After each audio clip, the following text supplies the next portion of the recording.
ফারসিনের জন্মদিনের ব্লগ আপনারা আগেই দেখেছেন।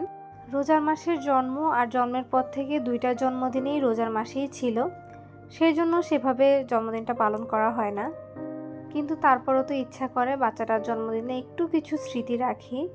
এই জন্য ফারসিনের প্রথম জন্মদিনেও আমরা ফটোশ্যুট করেছিলাম বাইরে গিয়ে।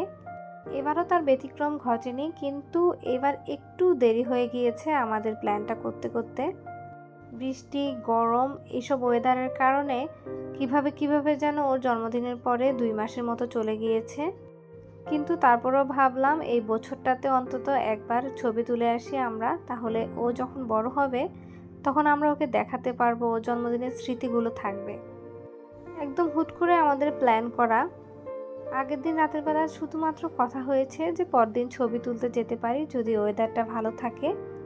সাথে সাথে সাখাওয়াত ভাই আর অন্তিক ভাইয়ের ফ্রি সময় পেয়ে গিয়েছি, আর এই সময়টা তো কাজে লাগাতেই হবে। আমাদের যেহেতু ফটোগ্রাফি কোম্পানি আছে, সেজন্য আমাদের কাছে এই কাজটা একটু সহজ। হুট করে সিদ্ধান্ত নিলেও আমরা কাউকে না কাউকে ঠিকই ম্যানেজ করতে পারি। সেখানে আমরা আমাদের কাছের 2 জন মানুষকে পেয়েছি আমাদের শ্যুটটা করে দেওয়ার জন্য। এটাই বা কম কিসের। আমি ছবি তুলবো আর আকাশ মেঘলা থাকবে না, এমনটা কখনো হয় না। সেদিনও তার ব্যতিক্রম ঘটেনি। ফুয়াদ সকালবেলা উঠে একটু টালবাহানা শুরু করে দিয়েছে, ও ছবি তুলতে যাবে না, বলছিল এরকম বৃষ্টির মধ্যে বাইরে না যাই।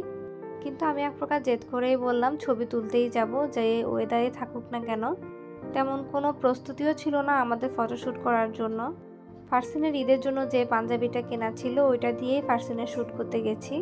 আমাদের না কোনো শপিং ছিল না কোনো প্ল্যান ছিল, কিন্তু আসলে হুট করে প্ল্যান করে কোনো কাজ করাই সবচেয়ে ভালো। এক্ষেত্রে প্যারাটা একটু কম থাকে। আমরা যাওয়ার পরপরই ফারসিনের ফটোশ্যুট করা শুরু হয়ে গিয়েছে, পাশাপাশি সিনেমাটোগ্রাফি করছে সাখাওয়াত ভাই। আমাদের wedding cinematography, post wedding cinematography সব কিছুই সাখাওয়াত ভাই করেছেন। আর এখন ফারসিনের শ্যুট করবে না তা তো হয় না, ইনশাল্লাহ ফারসিনের বিয়ের শ্যুটটাও সাখাওয়াত ভাইকে দিয়েই করাবো।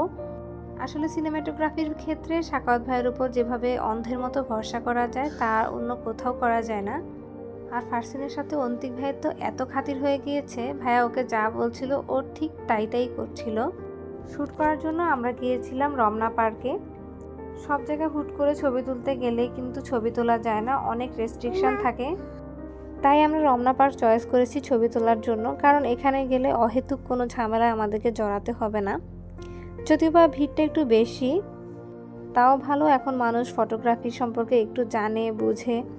আগে যেমন কোথাও শ্যুট করতে গেলে হা করে সবাই তাকিয়ে থাকতো, ওই জিনিসটা এখন আর ফেস করতে হয় না। এখন ছবি তুলতে দেখলে সবাই নিজে থেকেই সাইড দিয়ে দেয়। সে অনেক বছর আগে আমি রমনা পার্কে গিয়েছিলাম, আর মাঝে প্রায় 7-8 বছর আমি রমনা পার্ক যাইনি। এই নতুন ব্রিজটা হয়েছে অনেক বছর হয়েছে, কিন্তু আমার যেহেতু যাওয়া হয়নি, এবারে প্রথমবার আমার ব্রিজটা দেখা।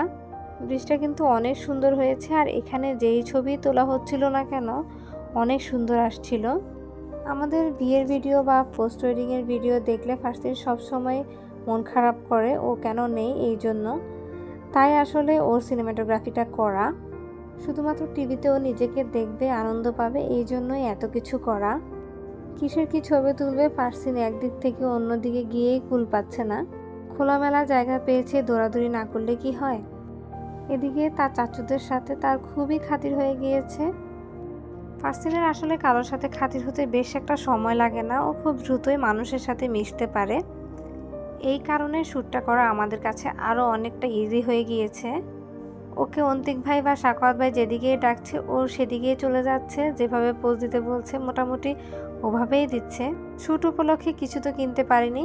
রেঞ্জি শাড়ি নামের একটা অনলাইন পেজ থেকে আমি এই শাড়িটা কিনেছিলাম কিছুদিন আগে।